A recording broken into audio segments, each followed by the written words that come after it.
अवश्य। आप इधर ही पोस्टेड है मथुरा में। एक माला श्री जी की ला के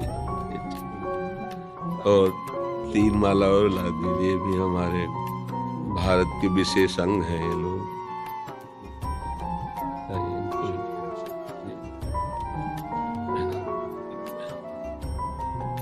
खूब उत्साह से युक्त रहो, स्वस्थ रहो, हमारे देश की सेवा में समर्पित रहो।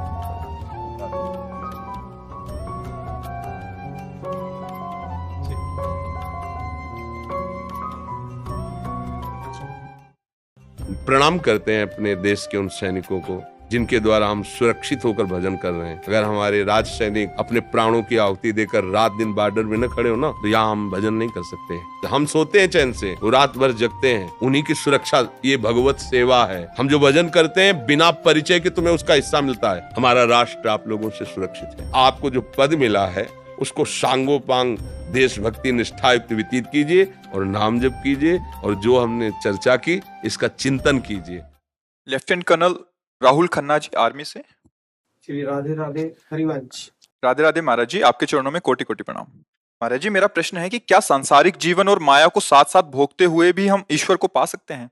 क्या भगवान कृपा करेंगे अगर हम पूजा भी करें और भक्ति भी और माया का भी सुख साथ साथ लें? सावधानी रखते हुए, अगर जहर को वैद्य शोध करके दे दे तो रोग निवारण का हेतु होता है। अगर स्वतंत्र रूप से पा लिया जाए तो वो मृत्यु का कारण बन जाता है। यद्यपि विषय सुख अज्ञान के कारण ही सुखद लगता है। कोई भी भोग है उसे आप तभी तक सुख के रूप में अनुभव करते हैं जब आप उसको सुख मानकर चिंतन करते हैं, मूल पे उसके पहुंचे। जैसे आपको कोई भी भोग है, खान पान, किसी भी इंद्रिय का भोग है, पहले आप उसका चिंतन होता है और उस चिंतन में आप डूबते हैं सुखद भावना करके। चिंतन को कुछ ऐसा प्रभाव होता है कि हम जैसा चिंतन करते हैं वैसे ही हमें सृष्टि भासने लगती है। ये एक जादू है, एक माया का ऐसा आकर्षण है। जैसा हम चिंतन करते हैं वैसे ही हमारी सामने दृष्टि बदल जाती है। तो जहां हमारा चिंतन हुआ कि शरीर में सुख है, पदार्थ में सुख है, पद में सुख है, धन में सुख है, यही सब सांसारिक सुख हैं। अगर चिंतन न हो और फिर आप किसी सुख को भोग करके उसका सुख का अनुभव करके बताओ तो हमें डायरी पास रखो और आपका हम चिंतन खींच लें भय द्वारा या प्रियता द्वारा, तो आपको कहीं सुख नहीं मिलेगा। कई बार हमने सत्संग में एकांतिक में भी कहा है कि जैसे किसी व्यक्ति को कह दिया जाए कि तुम जितने सुख चाहते हो मैं सब तुम्हारे सामने रखता हूं, ये पूरा मकान है, इसके अंदर हर सुख तुम्हें मिलेगा जो चाहोगे, पर तुम्हें हम फिर शाम के गोली मार देंगे। डायरी पेन रखना और भोग करके हर सुख का निर्णय बताना। किसी भी सुख में उसे कोई सुख का अनुभव नहीं होगा। क्यों नहीं हुआ? क्रिया तो वो कर रहा है, क्योंकि उसका चिंतन आपने खींच लिया। अब चिंतन उसका मृत्यु में पहुंच गया कि अब उसको कोई सुख नहीं मिलेगा। ऐसे ब्रह्म ऋषियों ने, महात्माओं ने अपने चित्त को प्रेम के द्वारा भगवान में अर्पित कर दिया। तब उन्होंने, ऐसा नहीं कि सब महात्मा ब्रह्मचारी ही रहे हुए हों या वनवासी ही रहे हों। वन में हम सब महात्माओं की वंश परंपरा से हैं। अगर मूल में देखो, गोत्रों की तरफ जब जाओ तो याज्ञवल्क गोत्र, भरद्वाज गोत्र, गर्ग गोत्र ऐसे पाया जाता है। मतलब हम ऋषियों की संतान हैं। उन ऋषियों ने अनुभव किया कि चिंतन के कारण ही विषयों में सुख है।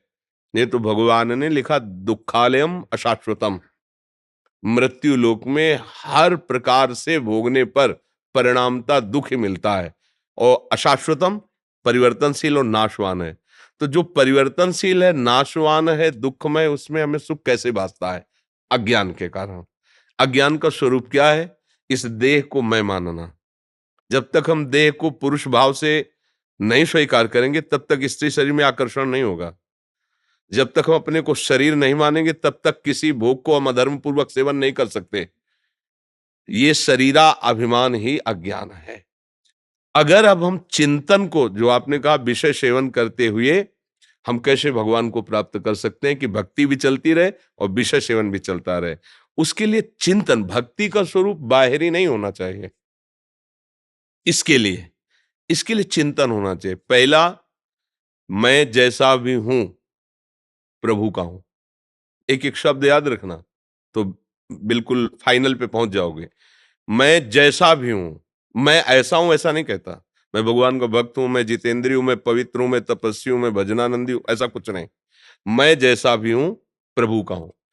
दूसरा, मेरे पास जो कुछ भी है मेरे प्रभु का दिया हुआ है। तीसरी बात, जो भी मैं भोग रहा हूं प्रभु की प्रसन्नता के लिए भोग रहा हूं। तो आप कह सकते हैं जैसे संतानोत्पत्ति क्रिया है, इसमें प्रभु की क्या प्रसन्नता है? तो शास्त्र प्रमाण है, जिन्होंने संतान प्राप्ति नहीं की उनको आदेश दिया गया है, जाओ तुम संतान उत्पन्न करो क्योंकि ये हमारी पूजा है। जैसे करदम जी प्रकट हुए, भगवान ब्रह्मा जी ने देखा इनकी तपस्या और वैराग्य में रुचि है, तो उनका नहीं, पहले संतान उत्पन्न करो क्योंकि मेरी पूजा होगी, सृष्टि पूजा। उन्होंने तपस्या की, भगवान श्री हरि को प्रसन्न किया और मांगा कि मुझे पत्नी प्रदान कीजिए। तो महाराज मनु की पुत्री देवहूति पत्नी रूप में मिली और भगवान स्वयं उनके पुत्र रूप में कपिल के रूप में प्रकट हुए। अगर उस भाव को आप भगवत पूजा मान लें तो काम भाव भी आपके भगवत प्राप्ति का हेतु बन जाएगा। जब हम उसे स्वयं भोक्ता बन करके धर्म के प्रतिकूल भोगते हैं, फिर वो आसुरी भाव हो जाता है, राक्षसी भाव हो जाता है, फिर वो पाप को प्रकट कर देता है। ऐसे ही आहार है, जैसे आप राज सैनिक हैं, अब आपके लिए हम कहें उबली हुई दाल पाइए और फुल्का पाइए और ये केवल थोड़ा सा सलाद ले, हम ऐसा नहीं कहेंगे। आपको जो भी हमारे देश की रक्षा के लिए, शरीर पुष्ट करने के लिए आहार दिया जाता है, उसे भगवान के द्वारा प्रेरित मानिए, क्योंकि आप राज सैनिक हैं। आपको कब कहां कैसी व्यवस्था होती हो घर नहीं है, जैसी व्यवस्था होती है वैसी व्यवस्था में मैं हूं। पर पहला सूत्र जो कहा था, मैं जैसा हूं प्रभु का हूं, तो मैं प्रभु के लिए कर रहा हूं। और बीच बीच में नाम जप कर लीजिए, जो भी नाम भगवान का प्रिय लगे वो स्मरण कीजिए, और जो कार्य आपको मिला है उसे केवल केवल सत्य को सामने रखकर कीजिए, तो इसी में भगवत प्राप्ति आपको हो जाएगी, संसार के सुख भोगते हुए। अगर हम थोड़ा भी अपने पद से गिर करके चेष्टा करेंगे तो फिर गलत हो जाएगा। प्रणाम करते हैं अपने देश के उन सैनिकों को जिनके द्वारा हम सुरक्षित होकर भजन कर रहे हैं। अगर हमारे राज सैनिक अपने प्राणों की आहुति देकर रात दिन बॉर्डर में न खड़े हो ना, तो यहां हम भजन नहीं कर सकते, कोई भी धर्म की वृत्ति यहाँ नहीं चल पाएगी, क्योंकि यहाँ बैठकर बातें कर लेना अलग बात है। वो जो प्राणों को समर्पित, कहां से कब गोली आ जाए, कौन सा, फिर भी वो रात भर, हम सोते हैं चैन से, वो रात भर जगते हैं, उन्हीं की सुरक्षा, ये भगवत सेवा है। हम जो भजन करते हैं बिना परिचय के तुम्हें उसका हिस्सा मिलता है। जैसे तुम वहां हो, हमें परिचय नहीं लेकिन हम सुरक्षित हैं, ऐसे हमारा भजन तुम्हारी सुरक्षा में है। जितने भी भजन करने वाले हैं अपने आप, जैसे आपका घर है, आपकी खेती है, आप रुपया कमाते हैं लेकिन टैक्स सरकार को देना पड़ेगा ना, ऐसे ही हम जिस सरकार में रहकर, जिसके द्वारा सुरक्षित रहकर भजन करते हैं, उन सब सरकारी जो धर्म से चलते हैं, संतों का आशीर्वाद और संतों का भजन उनकी सुरक्षा करता है। तो आप अपने धर्म से चलिए, कभी भी किसी भी प्रलोभन में आकर के अपने पद का अगर कहीं भी किंचन मात्र दुरुपयोग न कीजिए, तो यही पद परम पद का हेतु बन जाएगा, भगवान की प्राप्ति का हेतु बन जाएगा। तो इह परलोक सकल सुख पावत, इस लोक के भोग भी और परलोक में भगवत प्राप्ति भी उसको निश्चित होती है जो इस कोटि से चलता है, ऐसा विचार करके चलता है। जी महाराज जी, क्या इस जन्म का किया इसी जन्म में भोगेंगे या इस जन्म में पिछले जन्म का ही हिसाब? इसके दो प्रकार पाए जाते हैं। जैसे महत अपराध बन जाए तो फिर तत्काल लागू हो जाएगा आपके ऊपर, साधु अवज्ञा तुरत भवानी, कर कल्याण अखिल के हानि। जैसे कोई दैन्य है, धर्म से चल रहा है, असहाय है, और आपको किसी ने प्रलोभन के द्वारा या असत्य प्रेरणा के द्वारा उसके नाश, और आपने उसका नाश कर दिया, अब वो आपको आगे जन्म के लिए बख्शेगा नहीं, इसी जन्म में आपका सर्वनाश शुरू कर देगा, क्योंकि महत अपराध बन गया। अगर साधारण पाप है तो इकट्ठा होते रहते हैं, वो फिर अगले जन्म में, लेकिन महत अपराध इसी जन्म में उसको नष्ट कर देता है। दो प्रकार के हमसे कर्म होते हैं, एक होता है सत्कर्म होता है, एक होता है असत्कर्म, और ये तीसरा जो होता है महत अपराध कर्म होता है। ये जो महत अपराध कर्म है वो फिर बहुत दुर्गति कर देता है। जैसे महत अपराध कर्म में भ्रूण हत्या भी आता है, गर्भ हत्या आता है। गर्भस्थ शिशु माँ के द्वारा सुरक्षित पालित हो रहा है और उसको जैसे नष्ट, ये महत अपराधों में आता है। और जैसे आप जानते हैं कि ये हमें अधर्म के मार्ग में लगाया जा रहा है, यद्यपि वो अपराधी नहीं है पर मुझे मारना पड़ेगा। तो अब आप जानते हैं कि तो उसका परिणाम फिर आपको इसी जन्म में वो कष्ट दे, क्योंकि उसकी जो पवित्रता है वो आपको बख्शेगी नहीं। अधर्मी को मार देने से आपको पुण्य मिलेगा, क्योंकि आप उस शासन विभाग में, आपने देखा हमारे राज, हमारे धर्म, हमारी प्रजा के लिए बाधक सामने आ रहा है, तो अब उसको उसकी वही पूजा होगी। आपने गोली मारा, ये आपकी पूजा होगी, आपका पुण्य बढ़ेगा, आपकी भगवत प्राप्ति में वो बाधक नहीं बनेगी हत्या, वो सहायक बनेगी। लेकिन ये जाना खूब अच्छी तरह जानते हैं, मैं किसी प्रलोभन से या किसी दबाववश ऐसा कर रहा हूं, फिर वो अपराध बन जाएगा। अगर इसमें सावधान रहा जाए तो हमारे जो पूर्व के पाप कर्म भी हैं वो भी नष्ट हो जाएंगे।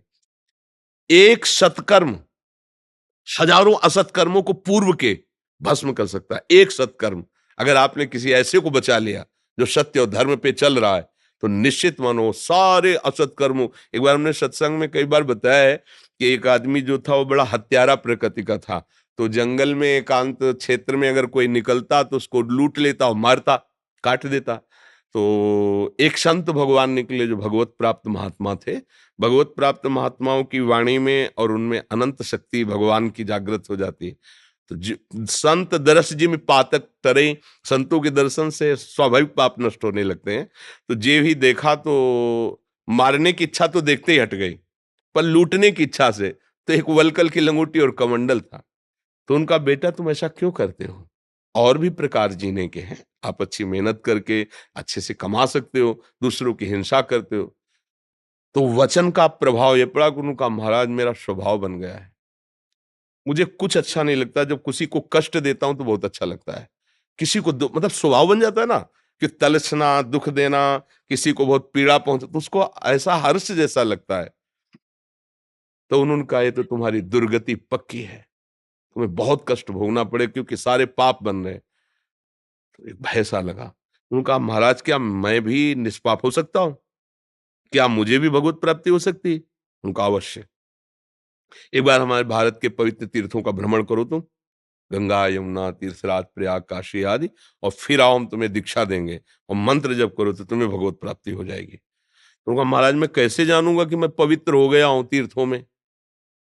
तो बड़े तपस्वी थे, तो उन्हें एक शुष्क लकड़ी दी, सूखी लकड़ी, और कहा जब ये हरी हो जाए, इनमें किनगा निकल आए तो जान लेना तुम्हारा सारा पाप नष्ट हो रहा है और तुम अब हमारी दीक्षा के अधिकारी हो। वो लकड़ी लेके चला, तो 10-20 किलोमीटर चला। बाहर एक जंगल में बट वृक्ष था बड़ा, सोचा आज रात्रि यहां व्यतीत कर लेते हैं, फिर लोगों से पूछ कर तीर्थ यात्रा कौन सा तीर्थ नजदीक है। तो उस वृक्ष के नीचे वहां ऊपर 4 जो है डकैत बैठे हुए इंतजार कर रहे थे कि और रात्रि हो और इस नगर, पीछे उस नगर में उन्होंने चोरी की थी, उनके कुछ जन मारे गए थे। तो उन्होंने निश्चय किया था कि पूरे नगर को जला देंगे। तो एक बोला कि हम तो दक्षिण की तरफ से आग लगाएंगे, तुम अमुक की तरफ, तुम ऐसा ऐसा। वो नीचे बैठे, सोचा पूरा गांव जल जाएगा। बहुत से पशु पक्षी, बच्चे, माताएं, बहनें, हमने बहुत से पाप किए हैं, इन 4 को अगर हम मार दें, हमारा मारने का अभ्यास है, 4 को मार देते, तीर्थ तो जा ही रहे हैं, पूरा नगर बच जाएगा। तो आवाज दी, भैया अभी तुम्हारे प्लान में कमी है, हम इसके बचपन से अभ्यासी हैं, हमको भी सम्मिलित करो, आप नीचे आओ, हम तुम्हें बताते हैं कैसे प्लान। तो अब चारों एक साथ थोड़ी उतरेंगे, जो उतरता जाता 4 को मार दिया और सोचा अब यहाँ हत्या कर दी, हम नहीं रुकेंगे, आगे कहीं रुकेंगे। लकड़ी उठाई तो हरी हो गई। तो गुरु जी ने कहा था जिस दिन निष्पाप हो जाओगे लकड़ी है, अभी तो हमने कोई गंगा गोदावरी तीर्थ किए नहीं, पर गुरु जी ने कहा था लकड़ी, वो गुरुदेव के पास वापस लौट गए। तो कहा बेटा क्यों हिम्मत नहीं पड़ी क्या तीर्थों में जाने की? बोले गुरु जी आपने कहा था जब निष्पाप माने जाओगे जब तुम्हारी ये लकड़ी हरी हो जाएगी। तो अभी तो किसी तीर्थ ही ले गए, लकड़ी हरी हो गई कैसे? तो उन्होंने कहा वो 4 लोग पूरे गांव की हत्या करना चाहते इसलिए उनको मार दिया। तो उनका हाँ, पूरे गांव के बचाने का पुण्य प्राप्त हुआ और सारे पाप तुम्हारे नष्ट हो गए। देखो क्रिया वही हुई, हत्या ही, लेकिन परिणाम उसका क्या हुआ? उसके सारे पाप नष्ट हो गए और वो भगवान की शरण के लायक बन गया। तो आप जैसे जो क्रिया कर रहे हैं वो बहुत बड़ी भक्ति है। जैसे अर्जुन जी कह रहे कि नहीं मैं मारूंगा नहीं प्रभु, उनका प्रभु पूज्य जन है, कैसे मारूं? तो भगवान ने विराट स्वरूप दिखाया कि देखो ये भीष्म द्रोणाचार्य जैसे लौंग इलायची नहीं होती, ऐसे दाढ़ों में फंसे, देख मैं महाकाल हूं, मेरे द्वारा सब मारे जा चुके हैं, केवल तेरे को निमित्त बनना है। तो आपको जो पद मिला है उसको सांगोपांग देशभक्ति निष्ठायुक्त व्यतीत कीजिए और नाम जप कीजिए, और जो हमने चर्चा की इसका चिंतन कीजिए, फिर देखिए आप महात्मा ही हैं, उसमें अंतर नहीं। युद्ध करते हुए भी अर्जुन जी को महात्मा कहा गया है, युधिष्ठिर जी को महात्मा कहा गया है। महात्मा महान आत्मा। अगर हम धर्म के विरुद्ध आचरण कर दें फिर गलत हो जाएगा। हमारा राष्ट्र आप लोगों से सुरक्षित है। अगर आप अर्थ की या किसी भी प्रलोभन की वृत्ति में आकर के अपने धर्म से डिग जाएं तो हमारी हानि हो जाएगी, हमारे राष्ट्र को धोखा मिल जाएगा। ये कभी नहीं होने पाए, क्योंकि हम कहीं किसी प्रलोभन में ना फिसल जाएं। तो जो जहां है, भारत का एक एक व्यक्ति भारत के लिए विशेष है। कोई ये ना समझे कि नहीं वो विशेष, मानो किसान है, अगर वो अपने धर्म से चलकर करता है तो राष्ट्र को भोजन मिलता है। जो जहां है वो सब विशेष है, पर अपने धर्म का पालन करते हुए भगवत स्मरण करे, इसी से इस लोक के सुख और परलोक के दोनों सुख प्राप्त हो जाते हैं।